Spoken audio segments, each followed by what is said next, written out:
Still only a blue division of 6 teams, but there should have been 30 nations attending. And I spoke to Hall of Fame member, Mr. Coach Jack Emmer. He was an ex-Army coach. He's the head of, or director of men's lacrosse under the Federation of International Lacrosse.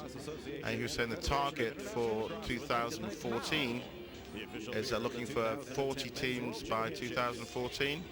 And in which case they may well look to expand the blue division or completely change the restructure. But under its current format, if England were to lose today, then they would lose their blue division status for the first time ever.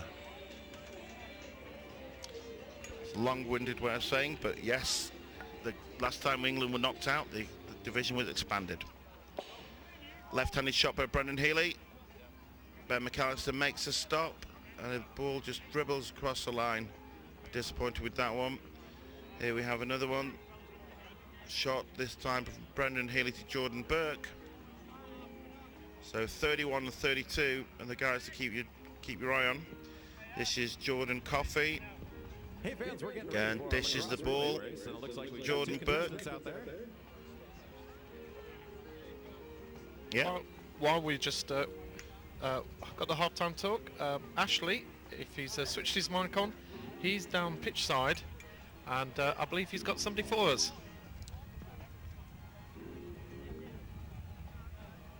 Ashley, we can't actually hear your mic, so I don't think yours are turned on there.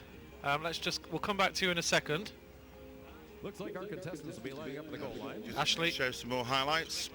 They'll approach the first restraining line. Again, ball across the field. Tremendous shot there. Brendan Healy with another one. Celebrates with Jordan McBride. Gets the ball back. And again, stick side low. Our contestants ready. Ben McAllister hardly moved on that one. As a super shot. Get set. Go. Great individual goal by Mark Reynolds. Seeing here, there's a face dodge. He steps inside against a short stick.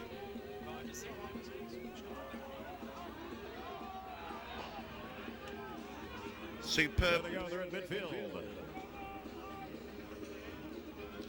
Superb finish there. And here we have Lewis Ratcliffe sweeping from the right hand to the left hand. Again, he's a left-handed shooter. And the Scottish defenders are content to let him drive to his left. Oh, and he hits the post. Can he recover? Shoots and he scores. We've got a winner. There, goalkeeper's disappointed with that one. Could have got his body in front of it. Next goal off the pipe. Fans, let's hear it for our And contestants. Tom Gallen comes up with the ground ball. Starts the transition, number 14. And our This is Jordan Coffey. Again, passing it around the outside. This is Brendan Healy this time. This is brother 21. Got ball behind goal. Outside shot, here we see it from another angle.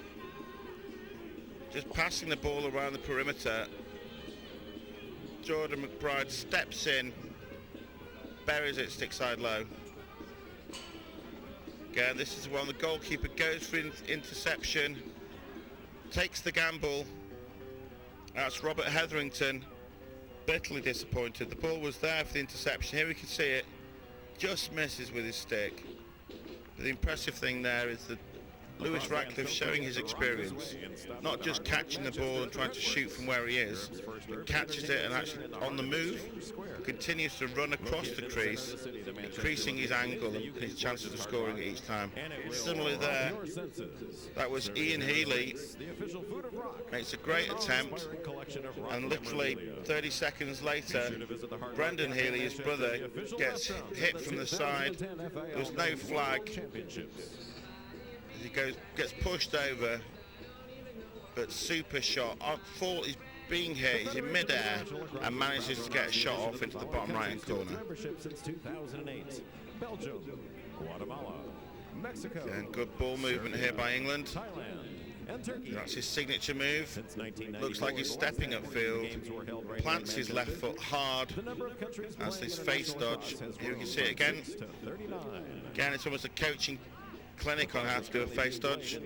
Number 15 with the long stick for Scotland Estonia. Douglas Freeman didn't even get a piece of him, couldn't even touch him with his 6-foot pole. But there's nothing to be ashamed of there, because Lewis Ratcliffe really is one of the best exponents of that dodge in the world. This is Tom Gosney looking to the right, feeds it to his left,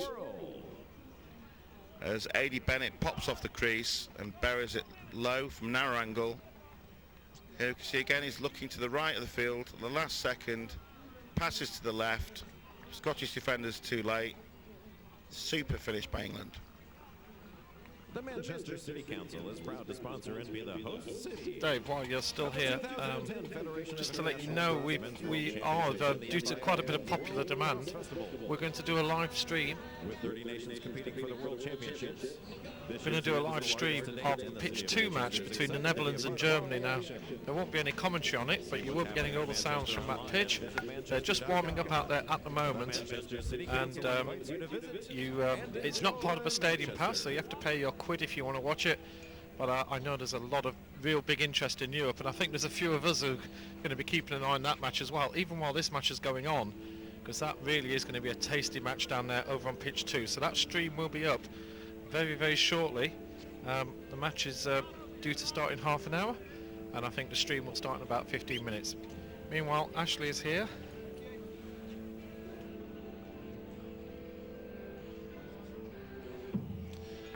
Again, there's just 2 minutes, just about 2.5 minutes left in the half-time period. They have been known to start early, and it looks like the players are getting ready. So, welcome, Ashley. Afternoon, Dave. I did get a chance to wander down through the English bench during half-time. Had a quick word in the ear of Dave Elwood and asked him, how difficult it's been after a day off and fairly tumultuous couple of days for the England camp. How quickly the guys got back up to speed. He said, no problem. They're really here. They've got their workman-like hats on. They're here to do a job, and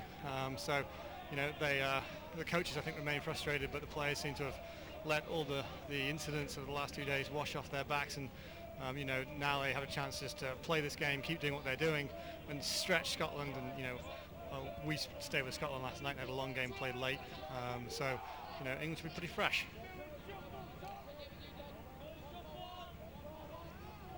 As England with the ball behind it. Again, Scotland 6, England 11. There's no rush really for England here. Once you get your breath back, obviously, viewers don't know, you've had to run back up from the sideline and get back over here to the media centre. So congratulations on that effort, rather you than me. That's about all the running I've done recently. As Tom Gosney on the ball. A.D. Bennett, this is a great tournament so far. Turnover. It's Todd Baxter. Stepped into attack for England. Looks like it's A.D. Bennett, Todd Baxter and Lewis Ratcliffe. This is Brendan Healy. Flag is down. Jordan Coffey on the ball. Good defence by Sam Russell. Just keeping him at bay. And the flag is called on the play. There's a hold. 30-second penalty on Scotland. I think someone needs to tell number 14 Tom Gallant, unless they're going with one of their junk defences where they shut off a short stick and then play with the 4-man zone, and that's exactly what they are doing. So they're shutting off Jordan McBride and playing with the 4-man zone. Super save, and the goalkeeper has switched at half-time. That's Nick Anderton. And Nick's actually been in the game since Ben McAllister got in that little discussion with the refs, got that penalty, came to the bench. England coaches didn't think he was cool enough in the head, so they sent Nick out there, and he's remained in. This would be the first opportunity, Nick, to get a major piece of playing time. Matt Bagley with the ball. Again, brings it over. Looks to reset. Over to Dave McCulloch. Thing to keep an eye on here, Dave, is England are going pretty deep in their bench. Got plenty of midfield depth to play with here in this game, and you just have to wonder if Scotland can match that depth. And that game's, that little game within the game is going to be important, because Scotland are going to have to match depth, otherwise they'll fade, and then they can't afford to do that already down in this game. Yeah, I thought you were making an excellent point. It's easy to forget for the viewers. It's just like, oh great, it's another day, another game. All these Scotland players actually had a full game yesterday, but it wasn't just a full game. There was an hour delay. So having warmed up to prepare for the game, you play just under a half of it, and then after you have a lightning delay for an hour, and then have to go through the warm-up all over again, and then play for the second half of the game. So it was almost like playing two games in one. It's a lot easier once you get warm to keep going, rather than to having to rest for the lightning delay for an hour and then have to try and get warm all over again. I mean, these guys, all of these athletes here playing daily will be having ice baths or massages to help their recuperation after a game. And obviously when you're in the middle of the game, you can't do that. So Scotland, the tremendous effort yesterday, pulling back within 2 goals of Australia. But they may well pay the price at some point. They're very much playing on fumes, on empty. But I'm sure with the rivalry with the old enemy, as they call them, that's Scotland referring to England, that no players will want to come off saying because they're tired. There's an opportunity. Say the last time they played at the World Championships was 2002. I didn't get an opportunity in 2006. Yeah, very deliberate pace from Scotland. This is exactly what they need to do. So what we've been talking about, they can take 30 seconds, carry into a set, carry into a dodge, see if they like what they get. On the other hand, they can use it and lose it like that. I think there's a flag down. Yeah, I think they may well have recognised that there was a flag on the play. So rather than delay, he just went straight to goal, trying to get the momentum back for Scotland. And we haven't seen exactly what the call is there. Referees have a bit of a conference. These have been referred to as the zebras, and I don't know what your opinion is, Ashley, but I thought so far in the World Championships, at least on the stadium field, the refereeing has been excellent. Yeah, these guys are assessed every game. It's an interesting dynamic. Usually they're from 3 different countries, but they all spend a lot of time together pre-tournament. They really go through their stuff. They all take the fitness tests, etc., etc. And I was talking to Don Blacklock, who's the chief of referees here, when I first arrived yesterday morning, and he's pretty pleased. I think probably this is the best group they've had for a championships. And obviously, as the championships grows, the burden on the referees grows. They got more and more refs required, more and more fields to manage, and you don't want that to dilute the standard of the refereeing, and they certainly managed to avoid that. Yeah, we see the situation here. Obviously, the previous time we've mentioned that the refereeing was excellent. About 2 minutes later was the first major refereeing incident, and it looks like this time that, having had a discussion, decided that there were actually simultaneous penalties. So there was a hold that was called, there was an illegal substitution for Scotland on the bench that was called. So because they're simultaneous, both technical fouls are cancelled, and so Scotland maintained possession. That was all good, and then for some reason they all get back together again and come out with the exactly same setup. So I'm not quite sure what happened there, but it's 6-on-6, just as it should be. One of the comments, or a number of the comments we've had from the US, is that these officials, because they're not crews where the group of 3 or 4 officials actually get used to working and communicating with each other, they're all individuals. And a goal by Dan Hayway, even though he's not man up, that's his second of the day. Just caught that feed from behind goal, and rather than actually unleashing his shot like he normally does, he likes to go low to high. Actually shoots low on this one, round the defender, which is important. An excellent screen by number 22 on the crease. That's Troy Catcher for Scotland. That's an important goal. They'll be looking to start that momentum again. Scotland 7, England 11. Just over 14 minutes left in the third quarter. Yeah, Dan Hayway does a good job. He's not moving a ton on the crease there. He's in that high crease position, but he just slips into a lane, just drifts, and a good understanding between him and the feeder at X and then he actually catches the ball across his body, and as he brings the stick across, that frees up his hands and he can loose that shot when it's low. And Sam Patterson came across to help, and he was part of that screen too, and Nick Anderson never saw the ball release low. I think we saw another reason, one of the problems that Scotland have, every time they get the ball, because they're now 4 goals down, players, rather than playing their normal game, each try to give something extra. So we had number 4 for Scotland, Robert Hetherington, coming up with the ground ball. Evan Roberts won the face-off, couldn't control it. Robert Hetherington won the ground ball, but then rather than finding the open man or even going back, giving the ball to the goalkeeper or a fellow defender, tried to run through 3 of the England riding players and gave the turnover up. And that's now resulted on a penalty for England as they tried to recover from that lost turnover. It's Sam Russell on the ball. Doug Freeman came in and cleaned out Eddie Bennett on the crease. Not a bad play, but apparently a little bit too high and a little bit too square for the ref right next door. And that may well have been a result of frustration from the previous play. I think that's just lost his footwork there. Todd Baxter, number 11, scooped the ball up, full speed, and unfortunately the AstroTurf is still slightly slippy underfoot. But again, a turnover Scotland. 12 minutes left in the 3rd quarter. England still man up.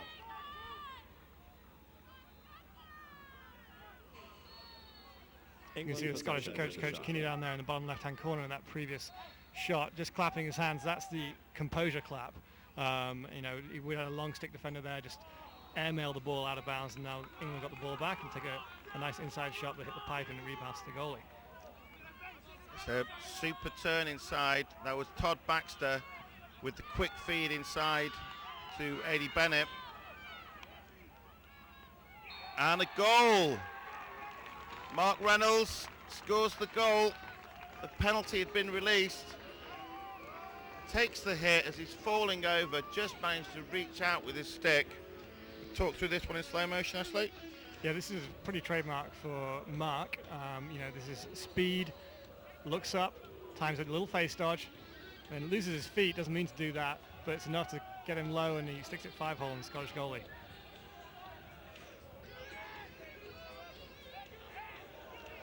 Vital reply there for England. Reynolds is one of these guys that's kind of blossoming late in this tournament. He's been injured on and off in preparations, a couple of broken ribs here. It's really kind of halted his momentum. He's a captain, he wants to lead, he wants to be out in the field. And he's getting more time as the tournament progresses and slowly getting his hands back up to speed. That's Evan Roberts with a clean face-off win. Dishes it off on the wing to your attention, please. A correction on the last goal scored for England. And England maintain possession. Score goal for number 16. Vital reply Mark for Reynolds, England. his second goal of the game and 4th goal of the tournament. Score, they want to reply and squash any chance of a comeback. So the score is Scotland 7, England 12, with just over 10 minutes left. We're halfway through the 3rd quarter. And this playing game, super little dish to the inside. That was Evan Roberts. And Ratcliffe showing his class there. He really seems to be stepping up today, which is good. He's had a bit of a quiet tournament so far. Watch Dave here, where you can't see it from this angle, but he freezes these top help defenders by looking through the defense, looking at the crease and looking at the backside and looking like he's going to feed all the way until he crosses GLA. You'll see this. Watch him keep his head up, look up the field, and these backside defenders, he's still looking upfield, and then he changes inside, and there's no help until too late. The goal scored for England by number 42, Lewis Ratcliffe. The face His 5th goal of the game and 15th goal of the hard tournament. off his left foot, and it really is a lateral side, so that first step is crucial. And actually having that explosiveness to look as though he's just sort of jogging along, happily going to the right of the defender, explodes off his left foot laterally, and then before you know it, he's gone to the left of the defender, pulled his stick across to protect it for any wraparound or trail check, and at the last second, well, he's got his stick in his one hand, his right hand, pulls it back to his left, and obviously that's his strong hand. He's clinical from inside. I really was expecting him to sort of have the impact as Brendan Mundorf did for Australia in 2006. But I think that box lacrosse is obviously his forte, and he will be looking to play next year. That's 2011 in the World Indoor Lacrosse Championships being held in Prague. And just for all the fans out there, there is actually also a festival. And another goal for Scotland. They will not lie down. Assist there for Dan Hayway. Nick Camden picks the ball out. A bit disappointed with that one. Scotland goal scored by number 32. Yeah, it's a big double clutch there by Nick Anderson in goal. This ball comes out a lot slower because of the contact. Defender does well, ties up, he can't take that full shot, and slow, quick, slow. Nick makes a save, the ball's not there for him, right over the top. Goal and a hat trick for the game. 27th goal Again, of the Jordan tournament. McBride showing his a bit more of an outside shooter today.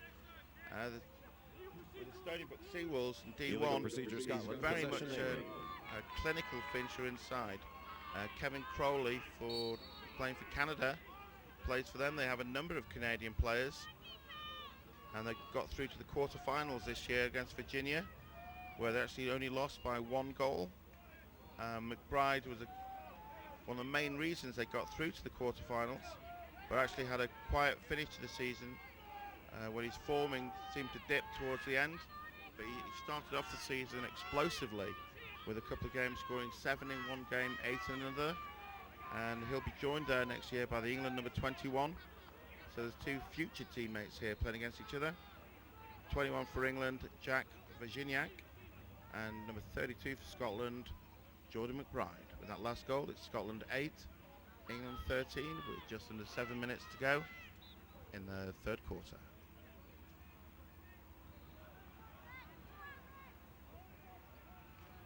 There we see his face dodge again. This time he rolls back out. Evan England Roberts possession steps with up the from shot. behind left. Takes a sidearm shot, but it's wide right. Eddie Bennett to bring the ball in, back line. Dave McCulloch with Matt Bagley. Yeah, a little bit of a circle dodge. And Lewis Ratcliffe definitely starting to feel it now. Where they've been having some little niggling injuries he's been suffering with. Obviously England had a day off yesterday. England World of good, goal while Scotland scored by playing number Australia. 42, Lewis Ratcliffe. Yeah, the Scottish long stick And who's an marking assisted Ratcliffe goal. drifts up the field as Ratcliffe kind of carries and then rolls all around. He doesn't dodge, he kind of just circles back on himself.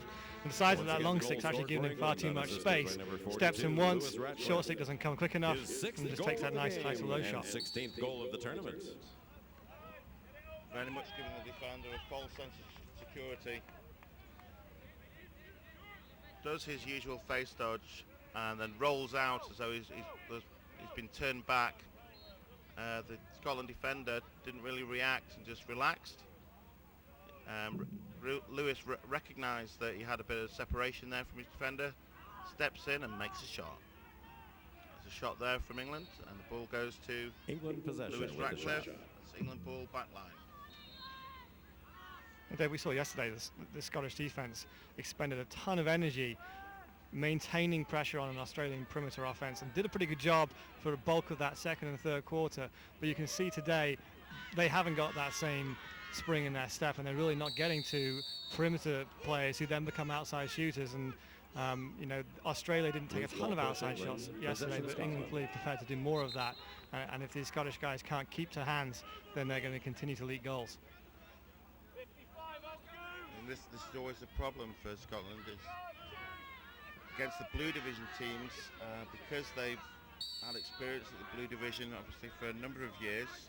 They know what's required at this level, and it's very much a case of depth. It's not just a case of having 4 or 5 players at the top level, but you need to have people who can step in if there's an injury or when players are wearing Ball out down. of bounds, possession England. So obviously at the highest level, USA and Canada, any of their players can step in, and they're all in effect star players at this level. So there's no dip in depth. But on all the other squads, they may have a fine starting 11 or maybe even a 15-man squad, but then as you get to the bottom of the bench, it starts to show weaknesses. Where Scotland, to be fair, especially having played 2 games in 2 days, they've probably got 5 or 6 players who are starring for them. I'm thinking of Jordan Burke, Brandon Healy, Ian Healy, Jordan Coffey, Ball out of bounds, possession. Daniel Hayway. So they're limited in depth, and obviously the problem there is that when you do have 2 games close together, even though they may be the best players, they're no longer able to perform at the highest level just through fatigue. Where England have a little bit more depth, and so it makes life a little bit easier for them. So when the Scotland team do have those dips in form, or just taking a breather for partway through a quarter, England can exploit that advantage. Sam Russell on the ball. We got Russell, Reynolds and Gosney on this midfield string.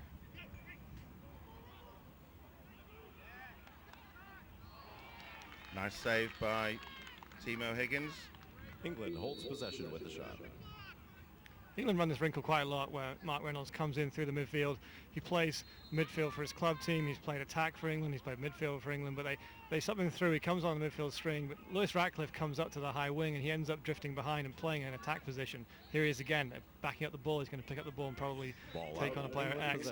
He is a midfielder. He does go both ways, but they just seem to try and get him back into, you know, that behind goal position he had so much success with 4 years ago. That's his comfort zone a little bit back there. Yeah, I mean, one of the key roles for the coach. 2 minutes remaining in the third quarter of play. Staff, having the bench manager. So when with all the substitutions, specialist role players, not just the long stick midfield player, but you also have the short stick D-mids. It's possible that you can have specialists to actually play, even though it's an offensive midfield player, you can actually have an attack player in that position. So great work by Sam Russell, good riding, finds the open man, bit of a sloppy outlet pass, Todd Baxter recovers or tries to. Rob Hetherington puts his body on the line, a full length diving check there, trying to put pressure. Scotland defence never really recovered, and Mark Reynolds from the Winslow Lacrosse Club eventually gets the ball from Todd Baxter, fakes the goalkeeper and then puts it in from a narrow angle. A couple of the Scotland defenders expressing themselves vocally. Scored by number 16, Scottish defensive midfielders get lost here. I mean, Tom Gosney was the high option. He was wide open. Mark Reynolds comes down the backside side of the crease, catches above the crease, faces around the turning crease defenseman, and then has a one-on-one with the goalie, which once again the goal scored for England by number 16, Mark Reynolds. His third goal, a hat trick for the game, and 5th goal of the tournament.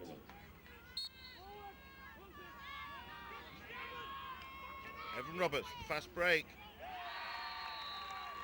There we see Scotland showing their frustration in defence. There's starting a few cracks to appear. Number 15 to Scotland. England goal! Scored by number 42, Lewis Ratcliffe. Starting to point the finger at other players. Assisted the goal by number 12, Evan Roberts. Excellent face. So they're in effect, they are man down from this point. Everett Roberts is once again the goal scored for England by number 42, England players, Lewis Ratcliffe. His 7th goal of the game and 17th goal of the whichever tournament. defender you choose to step up, England are going to have an extra player. And yet they're number 15 showing his frustration. Scotland 8, England 16. England are actually After doubling 3 up quarters Scotland. of play, England 16, With Scotland 8. End of the third quarter. Well, Scottish coach, head coach Keeney right there, brings in his guys. They needed the end of that third quarter pretty badly. The question is, how much resistance can they manufacture at the beginning of this fourth quarter? We saw yesterday that they put a big effort up through the third quarter against Australia, had a massive success, but then they got to the front of the fourth quarter and it broke down for them, and eventually they got swept aside. Just too much pressure from the Australians. It wouldn't surprise me at this stage of the day they've played less than 24 hours earlier, but their breaking point might have just been here and now. They get a little breather here, and then they have to step back out and make sure that they don't concede another flurry of goals. Otherwise England are going to walk away with this. Top of your game with ProLacShop.com, the official supplier of lacrosse balls for the 2010 FIL Men's World Championships. Remember, that's ProLacShop.com.